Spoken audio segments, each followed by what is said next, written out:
The abortion rate is actually higher than the birth rate in New York City. It's a literal genocide. It's a literal genocide under the definition of United Nations. A literal genocide. Thank you. I had a really productive conversation with the Black Lives Matter chapter at UPenn 2 weeks ago, and it was really amazing because they showed up thinking that I was anti-black because, I don't know, they read EliteDaily.com or something weird. And I get to speaking and I say, you're focusing on 16 unarmed, or about 16, it's actually decreased since 2016, unarmed black men that have been shot and killed by police officers. You have a higher chance as a black person of being struck by lightning.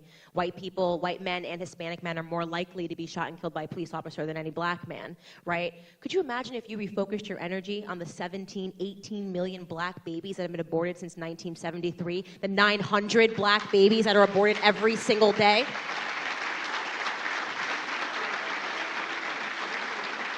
And I've said this before, and I will say it again. If Black Lives Matter changed their initiative to black babies, if they changed their initiative to talking about what's happening in New York with 9-month abortions, I would put on a BLM t-shirt tomorrow.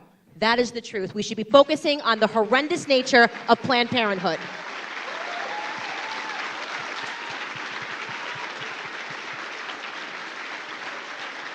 And the abortion rate is actually higher than the birth rate in New York City. It's a literal genocide. It's a literal genocide under the definition of United Nations. A literal genocide is encouraging people, is stopping the birth rate, right? When you talk about the fact that people want to focus on white nationalism and white supremacy, right? I think there was approximately 3,500 black people that have been killed by the KKK and the civil rights era, 3,500. We're talking millions of black babies that have been aborted. And that gets no airtime. Why? Because progressives love Planned Parenthood. Liberals love Planned Parenthood. The Democrats love Planned Parenthood. It should be defunded. I am the biggest advocate for defunding Planned Parenthood.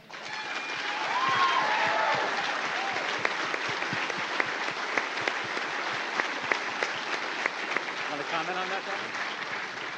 Yeah, and I think in addition to the Planned Parenthood issue, I think that we need to start taking more responsibility in our community. I get sick and tired of, I grew up in the hood, I get sick and tired of when we see things that go wrong, we point the finger at the white man. So it's time to stop that. It's time to look in the mirror.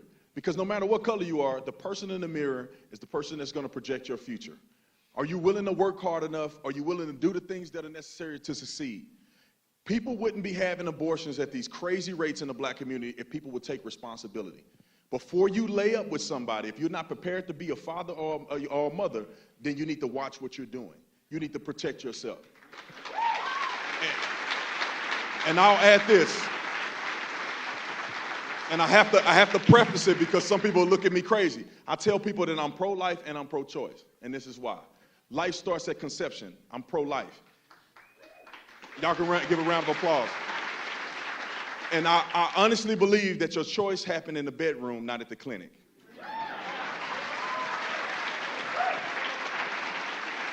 Take responsibility for your actions. And that's all I have to say on that.